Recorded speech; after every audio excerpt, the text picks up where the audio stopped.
नमस्कार, मैं हूं आलोक मेहता और हम बात कर रहे हैं आंखों देखा भारत।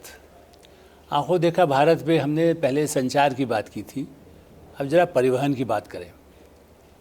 आजकल नितिन गडकरी जी जो देश के अपने परिवहन मंत्री हैं और पूरे सड़क परिवहन के जो साधन हैं, पहले बीच में जहाजरानी की तरफ से भी कैसे आगे बढ़ सकते हैं उसकी चर्चा करते हैं। कैसे हमारी सड़कों पर किस तरह से कितनी तेज़ी से गाड़ियां जा सकेगी, 100 किलोमीटर 150 किलोमीटर तक की रफ्तार से, और मार्ग भी कैसे अच्छे अच्छे बन गए हैं। सब तरफ जाते हुए लोग देखते हैं कि चमचमाती हुई सड़कें, हर जगह मांग होती है कि साहब किसके गालों की तरह से सड़कें हो।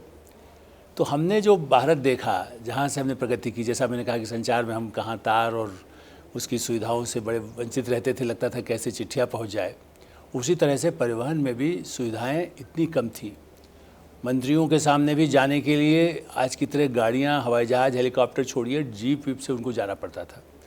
कई जगह तो ऐसा होता था कि भाई किस तरह से घोड़े वोड़े पर पहुंच सकते हैं तो वो पहुँचे। राजा महाराजा के ज़माने की बात नहीं कर रहा हूँ मैं, उस तरह के मंत्रियों की बात कर रहा हूँ। ऐसे ही सरकारी राज्यों में ज़्यादातर, चूँकि सरकार, हमारे यहाँ कहना चाहिए कि ज़्यादा साधन नहीं थे तो निजी वाहन भी कम होते थे, तो राज्य परिवहन निगम, शायद मध्य प्रदेश परिवहन निगम, उत्तर प्रदेश परिवहन निगम की बसें हुआ करती थी।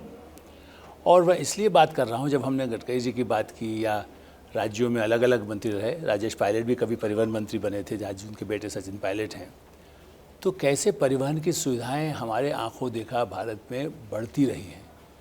मोतीलाल वोरा का नाम आपने सुना होगा। वो उस समय मध्य प्रदेश छत्तीसगढ़ एक ही था। उनको पहले वो कुछ ही एक दो बस, जैसे कहते ना, रहने वाले वैसे मूलतः वो बेगानेर के परिवार के थे, लेकिन मध्य प्रदेश में ही रायपुर दुर्ग के पास रहते थे। तो पहले निजी परिवहन की कोई एक आध बस हो जो उस आसपास शहर में चल सके, ऐसे कुछ साथ उनका जुड़ाव था। फिर वो जब थोड़ा राजनीति में ज़्यादा सक्रिय रहे, समाजवादी विचारों के भी थे, कांग्रेस से भी जुड़े थे, तो श्यामाचरण शुक्ल की सरकार आई, पीसी सेठी जी भी मुख्यमंत्री बने, और केंद्र में डॉक्टर शंकरदयाल शर्मा भी थे, जो बड़ा उनके प्रति उनका स्नेह था। तो मोतीलाल वोरा जी को मध्य प्रदेश राज्य परिवहन निगम का बनाया गया उपाध्यक्ष करके, ताकि वो उस बस व्यवस्था को अच्छा कैसे कर सके, ताकि ज़्यादा लोग उसके सुविधाएं हों, लोगों को परिवहन की सुविधाएं मध्य प्रदेश में आगे बढ़े। विभिन्न राज्यों में तो हो ही रही थी, लेकिन मैं ये इसलिए बता रहा हूँ कि तब बस के साथ सरकार में रहकर इस पर होता था कि इस इलाके में इस गाँव के साथ सड़क भी जोड़िए। फिर कई जगह सड़क के लिए सभी पार्टियाँ, मैं ऐसा नहीं कह रहा हूँ कि कोई कांग्रेस पार्टी करती, समाजवादी भी हो चाहे किसी भी हो, उस गांव में पंचायत के लोग मिल करके कई बार श्रमदान करके, उसमें छात्रों की भी एक भूमिका होती थी। जो यदि उस स्कूल कॉलेज में पढ़ने वाले छात्र हैं वो भी श्रमदान करें। ये नहीं मांग होती थी कि सड़क बनाइए, धरना दे देंगे और आग लगा देंगे, हिंसा कर देंगे, नहीं। उसके पीछे होता था गाँव, पार्टियाँ, उनसे जुड़े हुए लोग जो उस इलाके की परिवहन व्यवस्था को अच्छी करना चाहते हो, करते थे। एक और बात जोड़े, मोतीलाल वोरा पहले एक पत्रकार भी थोड़ा थे, अंशकालिक।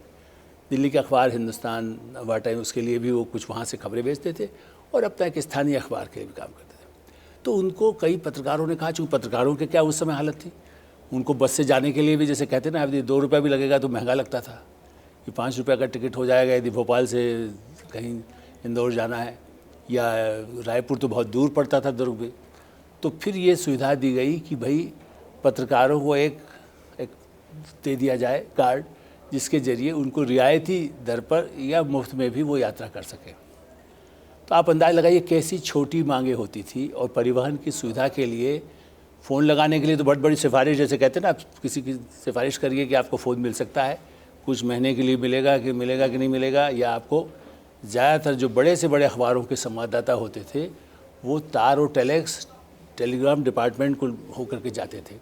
उसी तरह से अच्छे पत्रकार या संपादक भी वो बस से ही यात्रा करते थे, कोई बड़े 5 स्टार जो है सुविधाएं नहीं होती थी। इसलिए हम उस युग से आज हम कहाँ पहुँचे हैं।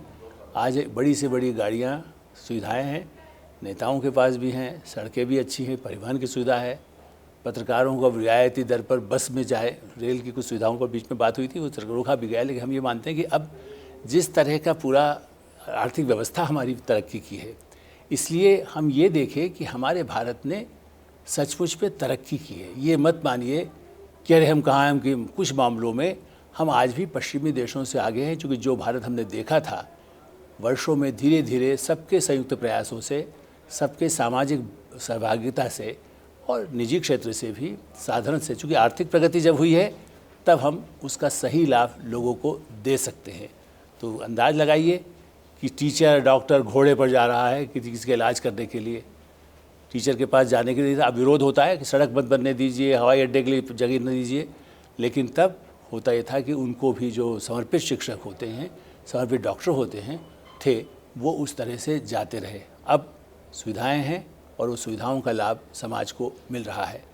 तो भारत हमने कैसा संवारा, भारत हमने कैसा देखा, आप भी इस पर देखते रहिए, विचार करते रहिए, और जब आपको ऐसा लगे तो इंडिया न्यूज़ पर भी अपनी प्रतिक्रिया अवश्य दीजिए, कार्यक्रम के बारे में भी या अपने विचार भी, हमारी तरक्की, हमारी कमियां, हमारी अच्छाइयां, इनको लेकर के हमें अपनी अपनी राय भी बताते रहिए।